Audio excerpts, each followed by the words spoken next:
Welcome to the Microbial Secret Society, where David and I dive deep into the microbial realm and initiate you into the Microbial Secret Society. So enjoy our podcast. The first hour is always free, and the second hour is only available to members at microbialsecret.org. So thank you, and let's begin. We're live. Aloha. Welcome to another episode of the Microbial Secret Society. Yeah, so this episode we're trying out Zoom technology where I'm sitting here in Onamea and David is in Hawaiian Acres. And so we're gonna see how this works out for us. It's a lot easier for us to be, when we can't get together physically to connect this way. So we'll see how this episode goes. So. Yeah, I'm excited to see how the technology holds up, and would really appreciate any type of feedback from the listener of what you think of the quality. So before we started, David was saying that he wanted to open up with Asclepius. Asclepius, yeah. I just kind of discovered Asclepius just last night. Have you ever heard of that before? No, I haven't heard of Asclepius before. Okay, so there's this book called Asclepius, The Perfect Discourse of Hermes Trismegistus by Clement Solomon. And I guess in Greek mythology, Asclepius was like a demigod or some type of hero. He was the son of the god of Apollo, and he he kind of just he has like a whole mythology within like the Greek history, but in this text it's actually um this guy Asclepius who's talking to Hermes or Thoth, and he's kind of like schooling him on basically the principles of nature and life, and like how it all kind of works and unfolds. And supposedly like this text is extremely old, like thousands and thousands of years old. And So it sounds to yeah, me like it's Greek based with those names that you mentioned. yeah, it's actually Egyptian, because Trismegist Hermes came like, or Thoth is from like Egypt. So like I think the story is taking place where, yeah, they're actually in somewhere like in Egypt. The setting is Egyptian, but it says the emotion is universal. So maybe it was the Greeks writing about knowledge that they found in Egypt, and that was kind of maybe one of the first writings that came into this language that was translated out from these hieroglyphic myths that had been into eternity of like Thoth and these Egyptian versions. But those names you mentioned were kind of like Greek, and maybe the Greeks took these stories and expanded upon them, or wrote them down or talked about them. Yeah, wrote them down and translated them, because it's like the only, I don't know if it's the Greek copies are there, but or the Latin. One of them is prevalent, and the other one is lost. So so it's like a translation of this account. And Hermes has like this prophecy, and I can kind of read it. It's not that long. It says, quote, the gods will withdraw from earth to heaven. Foreigners pouring into the land will neglect religion. Duties to the gods and divine worship will be prohibited with penalties. This holy land will be filled with sepulchres and the dead. Only stories of your religion will survive, and these your children will not believe. Egypt will become a desert, an example of the most ferocious cruelty. The fruits of the earth will wither, and the land will no longer be fertile. The very air will hang heavy in lifeless torpor. Such will be the old age of the world, irreligion, disorder, and unreason concerning all that is good. Do you think that's true in all ages, that they kind of have this feeling of the earth being destroyed, or this, like, it's almost like damnation that you're reading? Yeah, I feel like it kind of comes up at least archetypally or um, in different stories or beliefs that there's some sort of like, I mean, kind of before, like the prophecy is like kind of long. That's just kind of like the beginning. And if you just hear the beginning, then you're kind of like, think it's kind of like loom and gloom. Mm. But um, it seems like it's very cyclical, and you know, places like Egypt are being described as these like super fertile places, and then now it's a desert. So maybe it's just like a cycle of nature. But when, like, in the earlier part of the text, he was kind of like way before, he describes how um like man and like there's man, and then there's like the supreme, which would be like the creator or God, and like man is like somewhere in the middle. And he there's actually a part where it says like he's almost can be feel like it's almost like mightier, like greater or more powerful than actually the creator. But it's when man thinks that it's like the creator that it then starts to struggle. But there's like this, I mean, it's like a beautiful writing. It talks about how man in art can be like in harmony with nature and live in accordance to it. Yeah, But I mean, I feel like those types of things are, where they talk about you when you forget about God, that your land turns to this desert, or your plague spreads upon you. And to me, that like points back to the idea of this secret society, that what these God forms are these archetypal patterns that we've identified of this mysterious unknown, which a contributing factor to that is the microorganisms. And so when you, like, if your land's going to a desert, it means you don't know about microbes. You're not respecting the secret society of your soil, right? yeah, and you're not necessarily tuning into what you can do to help nature thrive around you, I guess. um but yeah, it's just wild. And then I've been doing a lot more research about Virgil, if you've ever heard of Virgil, with like the Roman Empire, and how we kind of like perceive our history. Like I think a lot of history is not correct that we've been taught in school when it comes to like where like Rome, like the true power of what Rome is, and where it got its influences, and kind of thinking that history just kind of started like like from there in the Greeks. But it goes like it, I don't know. It seems like the Romans actually got a lot of their influence from Greek, and that's kind of a period where a lot of this like mysticism and this secret society occult nature of things kind of got like swirled around, because in Greece it seemed like there were um yeah, like a lot of occult knowledge and stuff. And there's even like cities within, or like they're not cities, they're called like, I forgot what they're called, but there's a place called, they're like regions. And there's like a region of Italy called like Naples.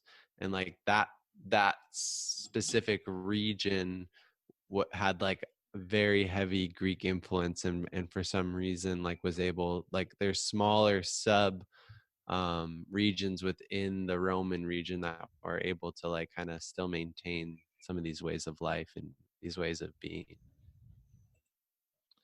Yeah, yeah. The Roman Greek influence coming through. The Greeks had these things like these mystery cult kind of things where they would go up into the hills and take some sort of drink and then commune with each other, and like it was one of those rituals where their class was forgotten.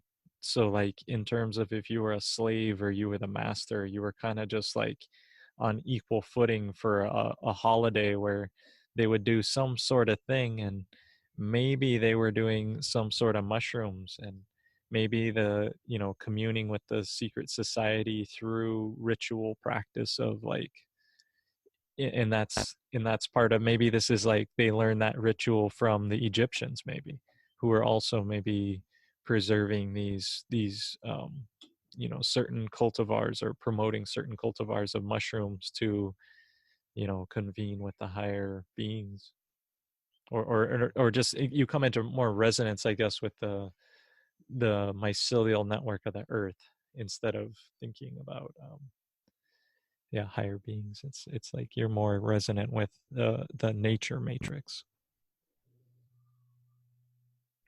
More resonant with the nature matrix when people are able to disidentify with their classes or their ego or their labels or whatever, and then just kind of commune with energy and nature around you. Well, being an initiate of the secret society, meaning that you understand and accept that you're part of this biological web of life, from the tiniest up to the even greater than us, and that it's our kind of duty or kuleana to keep the biosphere in as non-toxic as we can, on as many levels as we can, because if one level below us all of a sudden is becoming toxic, then that affects our level. And so we all share that kuleana of keeping like our realm, our scale of this thing in the secret society clean and functioning and life promoting. And I think that's what the initiation into the secret society is that realization. The realization that we all have like a bigger kuleana or responsibility to kind of recognize that our like the actions of the microcosms around us have like an effect on the macrocosm around us and everything in between. And I guess it's just more like just accepting that responsibility and just keep full forward putting it into action. Does that come back to the Thoth teachings and tie back in? does does that tie back into the Thoth teachings? um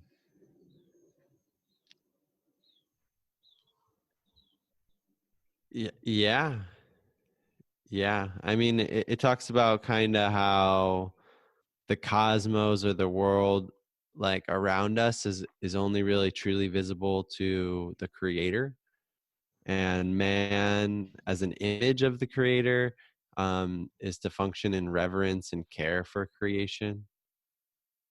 So like back then, like Egypt when it was thriving was like a special place, and it had this like representation of an image of heaven, or like a temple of creation of the cosmos. And yeah, I don't know, I guess it was just kind of a little bit shocking in that tale to hear that the inhabitants of this like favored land would forget their sacred trust. It's almost like taking it for granted, maybe, or um, Well, lacking mindfulness. well, imagine this story here, that I have natural farming. I have these KNF methods, and then I pass them on to you, and then, you know, just like the game of telephone, as we pass these methods on, if someone wasn't fully initiated in and knows like the ins and outs and like fully mastered it, they may be tempted to add their own flair to it.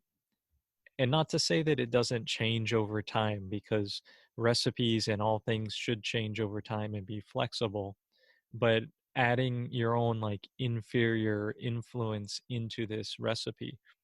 And then just like how, you know, it's like they no longer respected their gods in Egypt, and then they were like, you know, it's like maybe you're not respecting the microbes by putting in, you know, equal volume of sugar up to a super saturation point, and then storing it in a environment that's not fluctuating in temperature, you know, and all of a sudden now you're storing it in your shed where it's all hot, and so you're disrespecting the gods. And you know, like kind of like this story of the telephone, of this sacred knowledge that's passed on in a very real sense.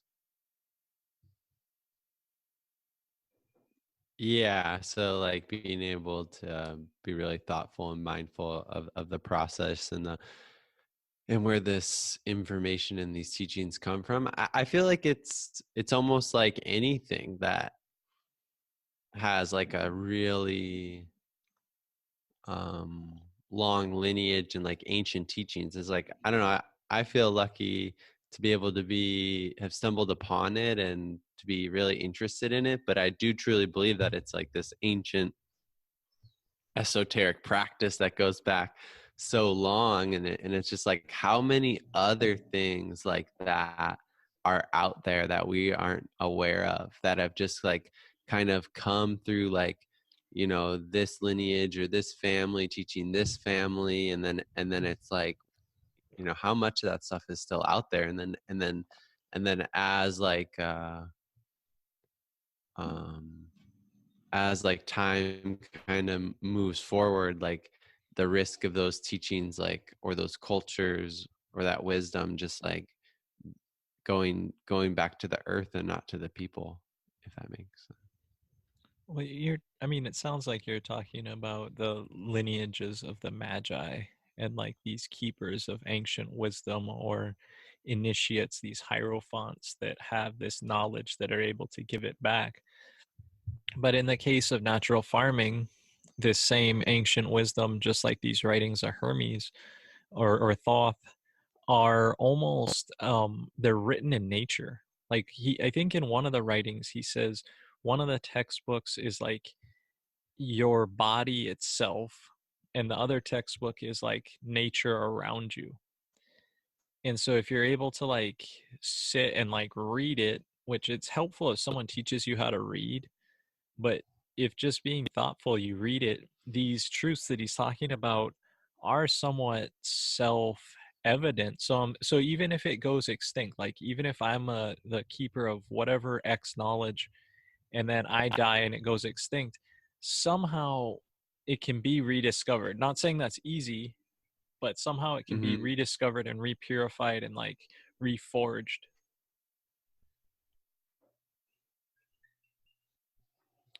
So there's a way that it can, like, that, you know, that energy can be transmuted in a different way somehow, just like if everything, say for some reason, like all of humanity went extinct, and then there was like another creation cycle where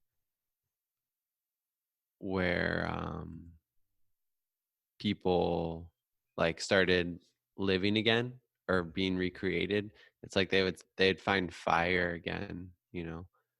They would find these like primitive things that are. But what they would find is things that are more natural and like natural law versus the man-made things that we teach today. Like we're taught to like stand in line and do like weird things today that that aren't natural, but they're helpful for humanity. And if you reset it, it goes back to where we don't have those, that sophistication we built on top. It just goes back to a very primitive natural law. But the problem today is our man-made laws are so far from that natural law that we do sort of need a reckoning back to like nature. We think we can legislate nature, and that's not necessarily the case.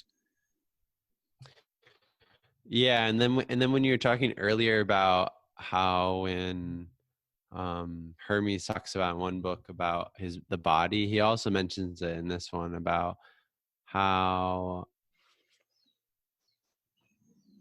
it's like his second role is to like care for the body, but it's not different from the first, which means to care for creation. He or she should love creation just as he or she is beloved by the gods or the creator, and man's duty to the planet, with a force of which there is a strong resonance today.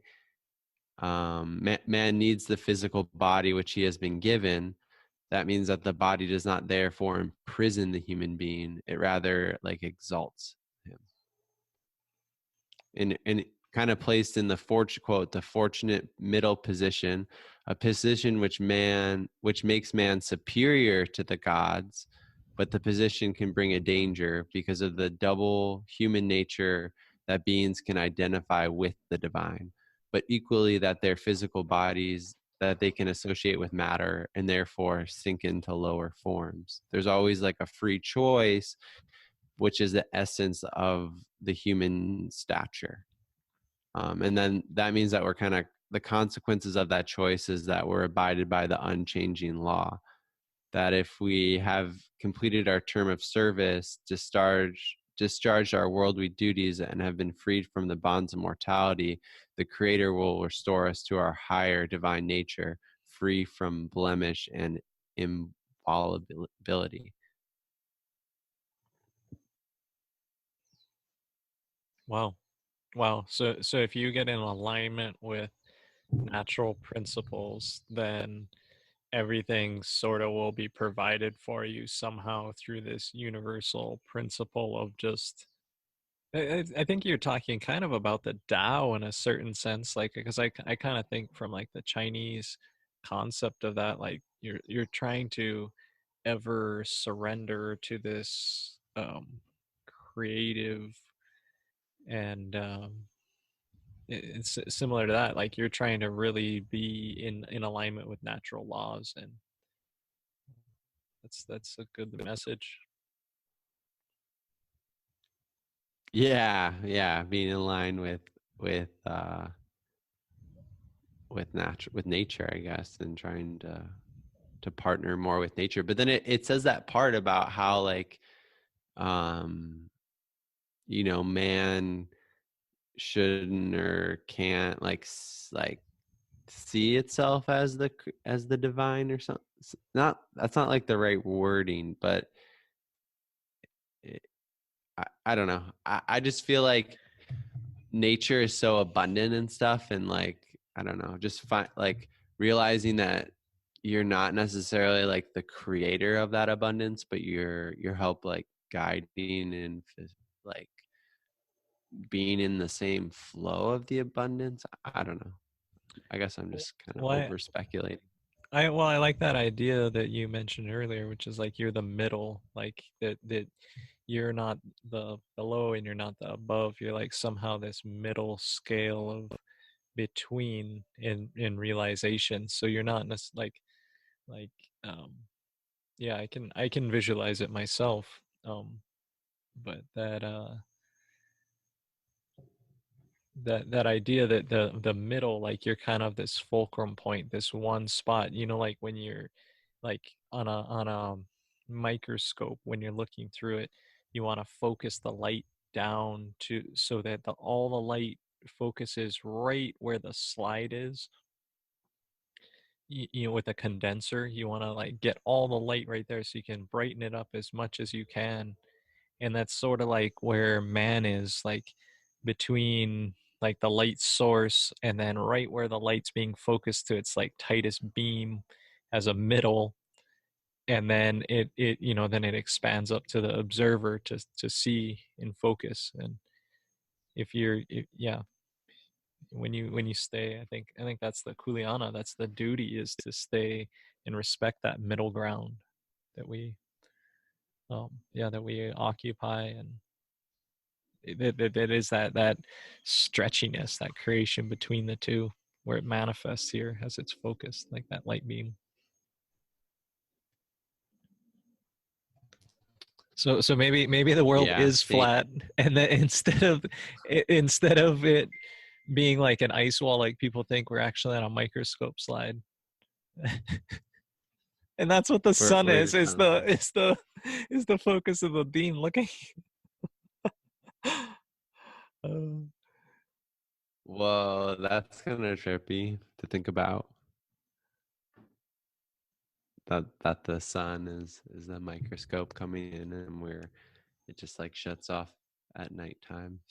how's this one? And that's why the like the Illuminati and stuff have the eye looking through the triangle. It's like it's the eye looking through the microscope down at us, and we're on the slide, which is this flat plane in this universe.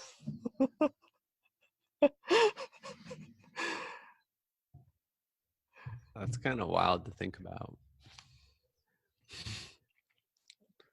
And that's why people think it's a snow globe up above, and there's like water in the atmosphere, because it's actually like a slide pushing down this like condensed atmosphere. And people say there's a firmament up there.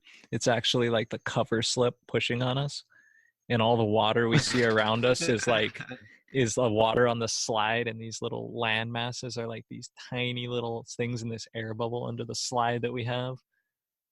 We're being observed like a yeah, bro, it's the flat earth microbial secret society. Flat earth concept. That's an interesting theory. Got some, yeah, some text to maybe validate the case. That's, yeah. So finding that middle, I guess, walking that middle path, that middle way of being in harmony with the energy and the forces that are above and below us. That's what life is about. If you read Natural Farming, if you read on the group description, it says it's being in balance with nature, which you would expect that middle point to be like a balanced fulcrum. And it may not be exactly in the center. It may be at like a golden ratio or some irrational number that we can't fathom in this conceptual reality.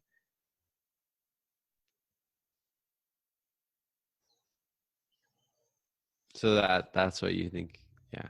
So that's what it says in the natural farming group is about being in balance with nature. And so what would you say are some signs in that, like what are some signs that you are in harmony with nature? Well, see, yeah, the harmony word, I choose to use in balance with nature. In Hmm. harmony means kind of like, in resonance to a certain degree, or you could be in melody with nature. To me, like the in balance with nature, like it's like about this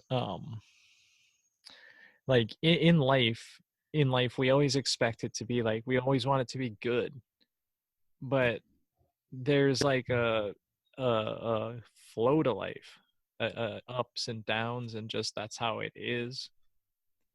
And so instead of wanting things to be super good, it's like I want things instead to be more balanced. Like when things are good, I don't want to like have them Mm. be too extremely good, even though that is somewhat enjoyable. Because then when things are bad, I don't want them to be extremely bad. It's more about this like this balance and this appreciation of not getting caught in like the ups and the downs, but an appreciation of the ups and the downs, and how that makes you a complete and whole person. Hmm. That's a really good perspective because like you have you ever like I I know you like to look at the I Ching, but do you ever like throw the I Ching and like you're just like feel like I was just kind of feeling like really kind of down and out a little bit, and I was just like, oh my god, I'm gonna throw the I Ching and I'm gonna get, just like the ones that I would perceive as being like the worst ones or whatever. like one that's gonna like actually validate how I'm feeling in that moment, and then kind of to get like one that's like completely different, and to not kind of like expect that really. And but I don't know. So I threw it, and I got revolution moving towards abundance or fullness. 49 moving towards yeah, moving 55. yeah 55. Cool. Fullness, yeah, abundance. The Brian Brown Walker interpretation of fullness 55 is always one that mystifies me, because it seems like Yeah. it seems like abundance and fullness like this lightning flash, but he talks about how it's going away, so don't get happy. It's like, what, bro? It's like it's happening. It's like it's one of those things of like, like the cake is served and he's like, yeah, but don't worry about eating the cake. It's like, what?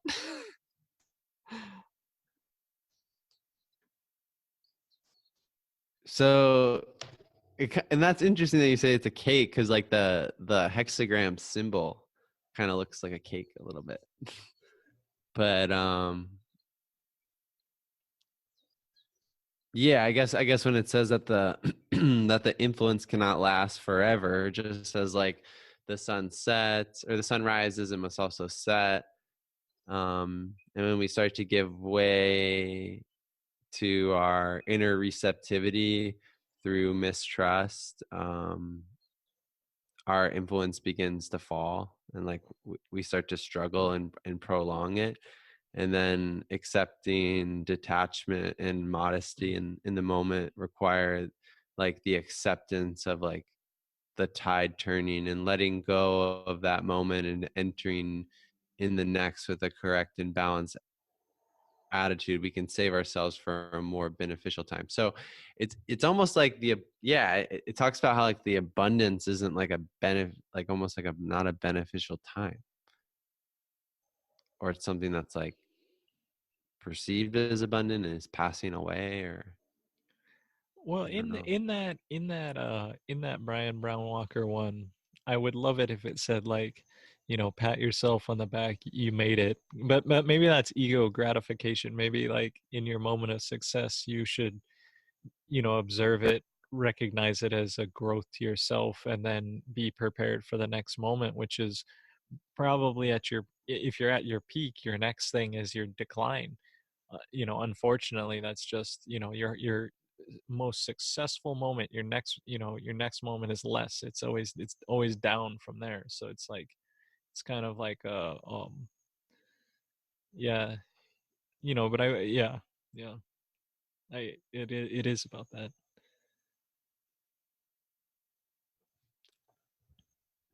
Huh. So you're saying that like even if so like a beneficial like a high point of achievement or abundance or whatever is just like a brief moment in time, and that as soon as that one is transitioning through, there's going to be another one that's present, that's going to require your presence on that new situation or that new now moment, and that yeah. Yeah. Or maybe I don't know, by letting go, it's like letting go of the passing moment that like is our perceived abundance of fullness. That's how we can actually save ourselves for a more beneficial time, which would be like more, like could be even more abundant of what we could perceive. Maybe I don't know. Well, it's like that higher self, like the abundance usually we quantify as like, oh, my human avatar won the next prize and got the next level up, versus thinking about our higher player. And sometimes, it's about the growth of your higher player, your bigger thing, your larger influence in the world, your Yeah. beyond your avatar, your spirit or soul that interacts, that's the benefit. And so even though if your avatar gets a success, it's like chalk that thing up to the bigger.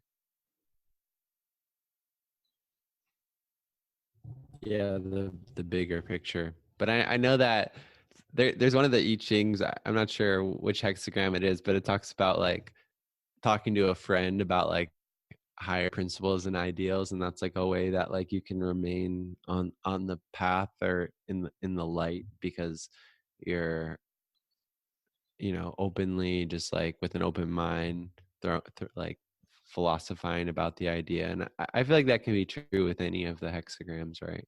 If you talk about them, contemplate them. Well, yeah, that's usually how the I Ching it encourages you to interact with others, is to contemplate higher principles and dance and play drums and flute with them.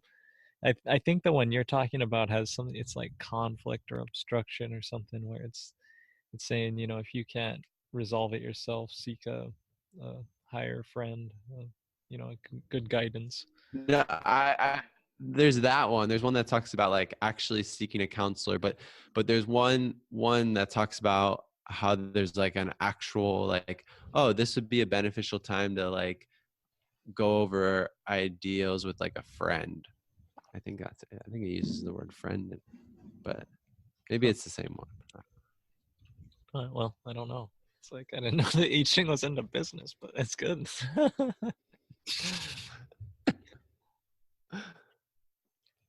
Yeah, it'll answer any question you need. Any question you need without fail. Well, it tells you about changes, right? It's a book of changes. It tells you where you are, and then this is something I wanted to go. Oh man, a little deeper, but oh, I just drank some sugarcane juice and got some sediment down in my throat, and it's sharp. Dude, It's not. is that typical? No, I should have filtered it. I don't know what I was thinking. Oh, but hang on one sec. Yeah. So what I wanted to talk about was more the geometry and shape of the universe. Mm-hmm. And oh man, I don't know if I can talk right now.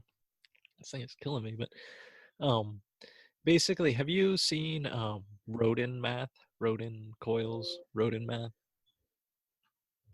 Rodin math? No. Marco Rodin.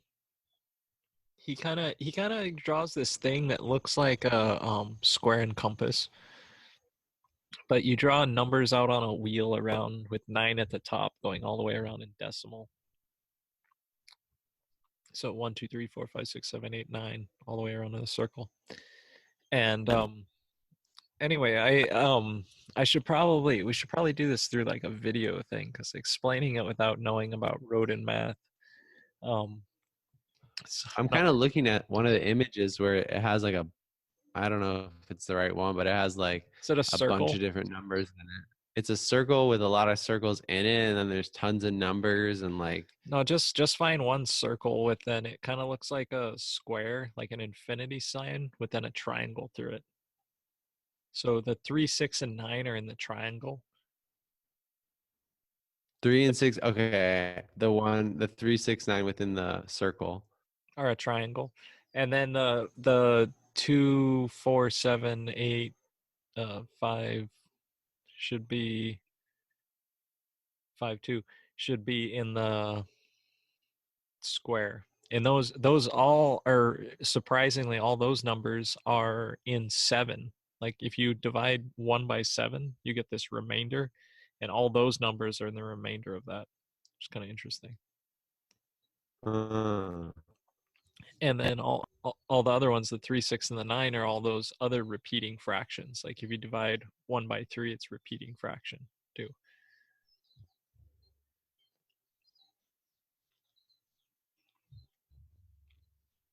so what is so you're getting repeating fractions Well, anyway, from are the. you able to see that shape now, where it's the triangle with the kind of infinity square within that circle?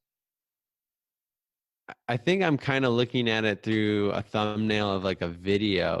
It's like a big circle, and it has like a, looks like a donut, but it has like looks like petals and like a fountain of like different shapes and stuff. I don't even know if I'm looking at the right circle, to be Okay, honest. okay. So I looked up. I hit in Rodin coil circles or Rodin coil Okay. circle.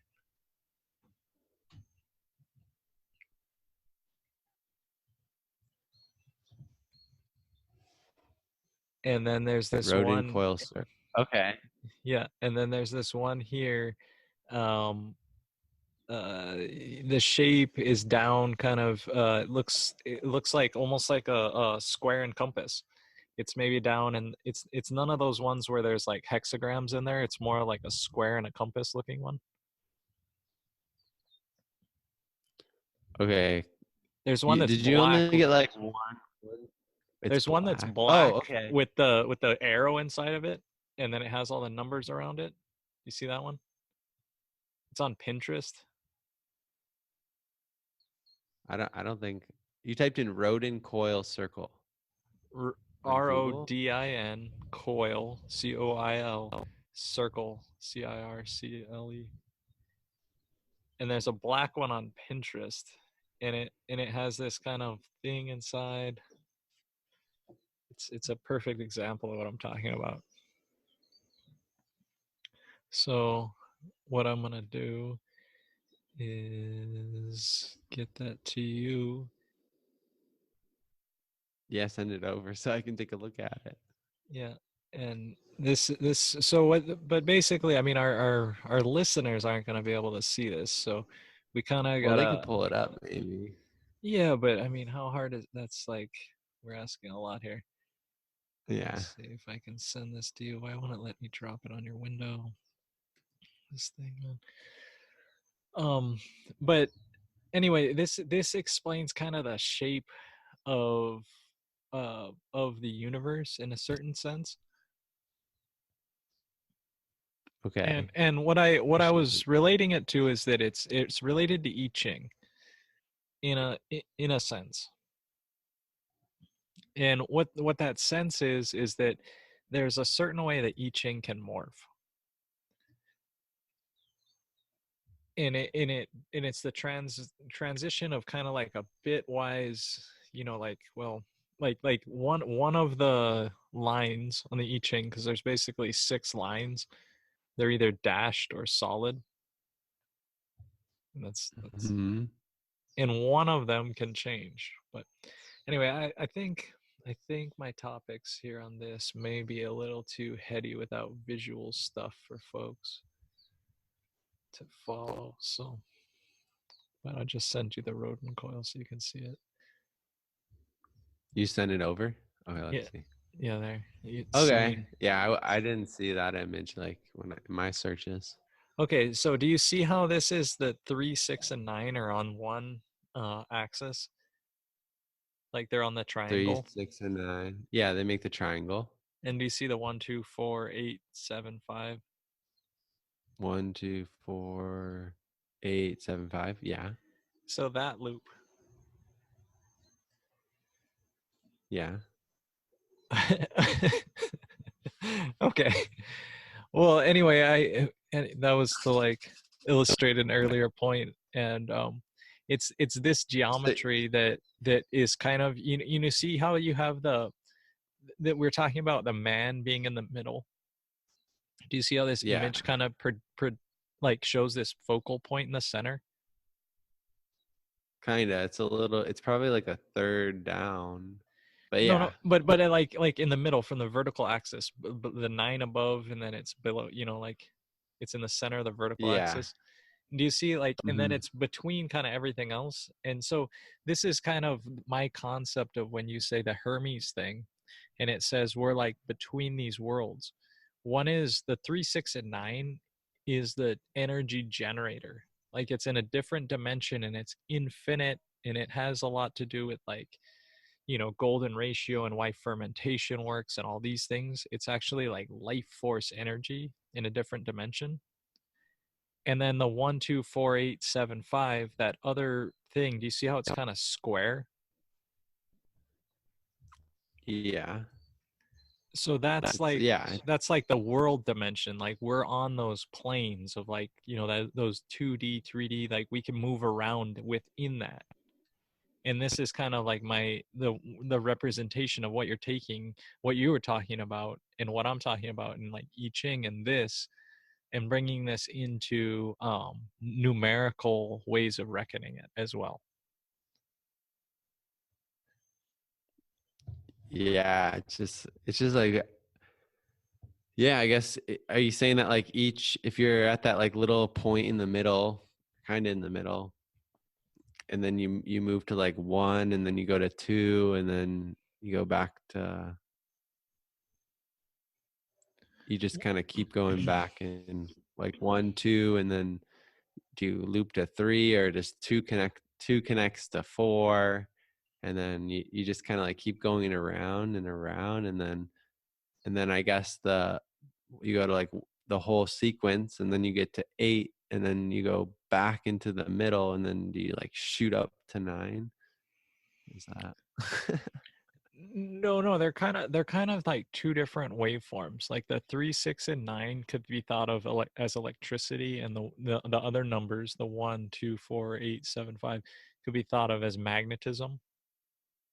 So electricity and magnetism are like 90 degrees from each other. They're in like sort of different planes, different existences almost. Is that okay?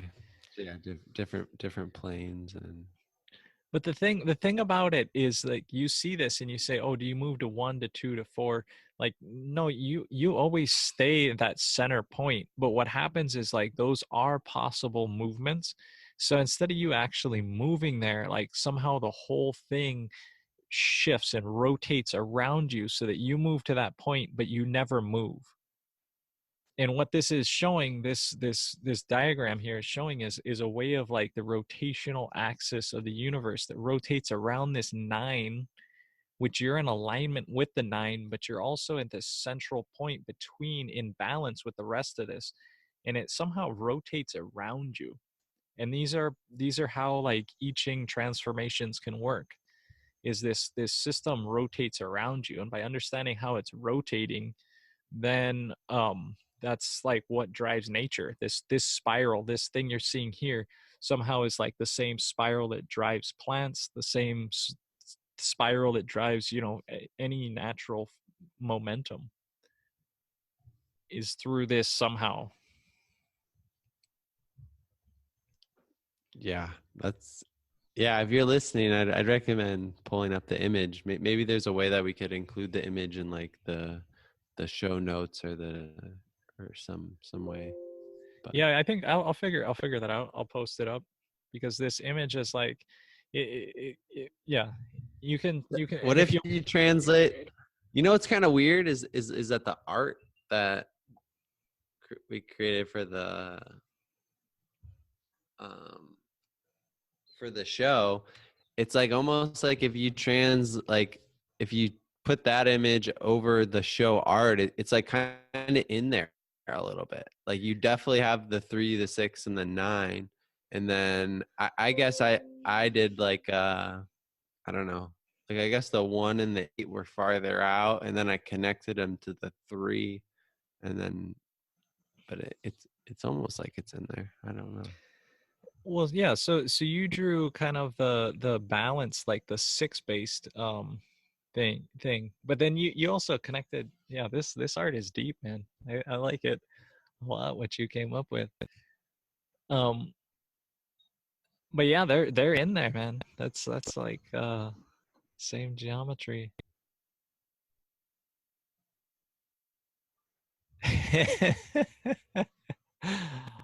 Oh man, yeah, I like that you put the pyramid on there too. Very crucial with the eye. The microscope, the microscope eye. But yeah, I was happy with it. I don't know. I seen people seem to really like it. So Yeah. I have like another one that I'm working on right now that's like a way different. That is like a totally different thing. But I'm utilizing it as an opportunity to like dive deeper, it has like I'm working on this one that's like the tree of life, and it has the 10 like circles or chakras on the bottom, and then it has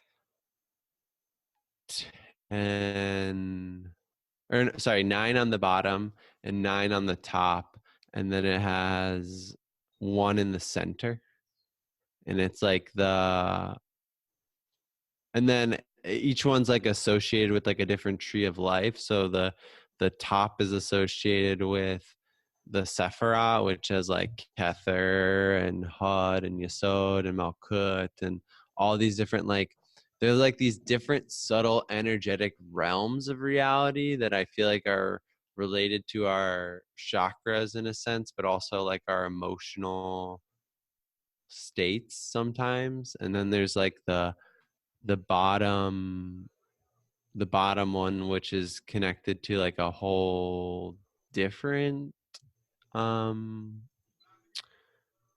like text about it. And I was gonna see if like trying to like I was gonna research the actual um each point on the tree and see how that would relate to like energetically like a different level of like natural farming. That's pretty epic, man. Yeah, yeah. I can And understand. then Oh, yeah, go ahead. um I don't know. And then I just like um yeah, I guess what I was gonna say was there's like if you ever like look up like secret society, like occult art or like things like that, it's I don't know, I feel like my style's like kind of turning into that in a way. And then there's all these like hermetic drawings and stuff that are like even like kind of the Wade Rider deck and is kind of depicted in that way a little bit. Yeah, yeah. The Have you ever looked at the Crowley tarot deck? No. So he hired this artist, and she put in what they call projective geometry. Projective geometry. Yeah, so it's Okay. this way of doing art, and they use it for showing like multiple dimensions. Uh-huh. And yeah, I got a book on it, and I was trying to read about it, but there's all these formulas, and basically they're the like what I was saying, the formulas for life, like these rotations, this thing. It's like it's all within projective geometry, and there's some way of like, calculating how a nautilus shell will grow, and all these things where you kind of take, a projection means to like take something and like spread it across a plane, basically. Like and they had, these formulas for, it's a lot of like how your CAD programs, your computer aided design or your computer animation programs work, a lot of the Mm-hmm. mathematical formulas behind that. Yeah, I don't know. So I was looking like I was more familiar with the top of the tree, which is like the Sephiroth, but like the bottom of the tree is kind of weird. Like I don't know, like it has these words called like Lilith and Gamuel and Samuel and Adarab Parak, and like they're I don't know, I started like looking it all up, and it's like these I don't even know what it is. Like it's Well, like what some sort of like occult like weird stuff. I don't know. Maybe I'm not like it comes from the Kabbalah, but like the stuff that I'm finding on Google, like right off the top is like I don't really know. I guess I'd have to do more research on it, but it's like I mean, what if those are old names for different families of microbes? Like back in the day, they used to call, like bacteria, they used to call it Lilith or something, or like, so it was like a name for what do you call, like E. coli or something.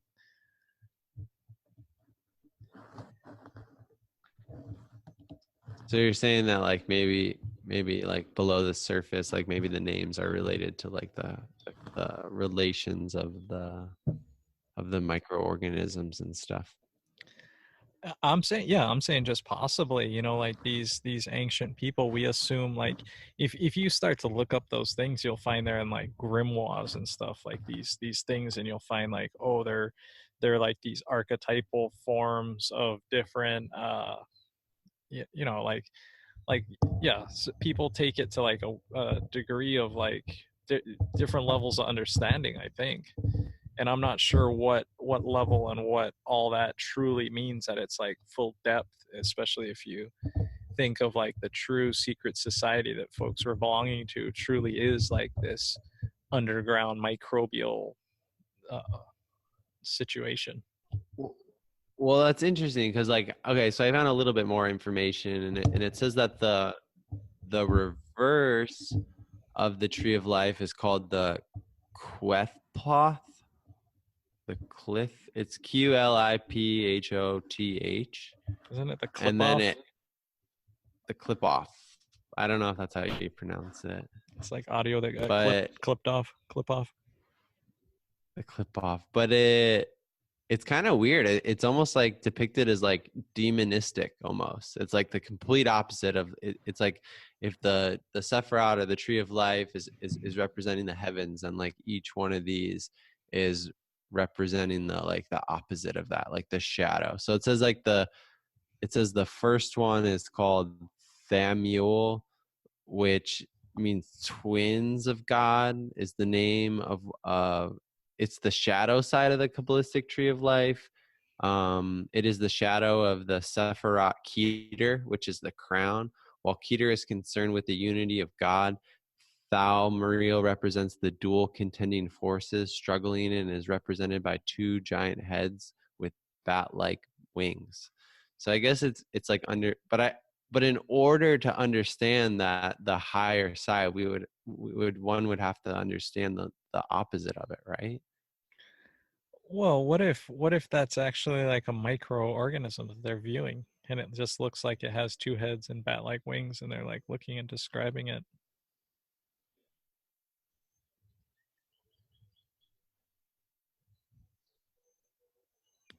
Yeah, but I don't think it could be taken literally because if it was taken literally, then all of the good microbes would be above the ground and all the bad ones would be below. Oh, oh, At least at least in with the tree. I don't know. oh. Well, maybe it's not to be. Well, yeah, I don't know. I guess you're right. Like, there's a lot of other considerations into this whole scenario. Like all the bad microbes are below the ground now.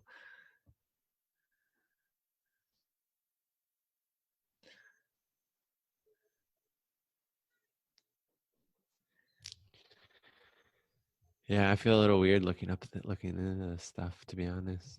It's kind of out there.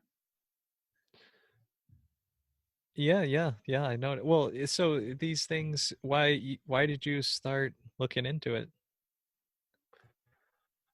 I don't I'm just like fascinated by the tree of life, and I've had like shamanic journeys where like someone has like led me through completely sober, just like through meditation and drums and stuff, like going to like places like that. And I feel like I've journeyed to the like a depiction of the tree of life. And I don't know, it's just like I feel like if you can understand nature, you can understand yourself. And if we're somewhere in the middle, then we have to be this, like it's like we're this tree.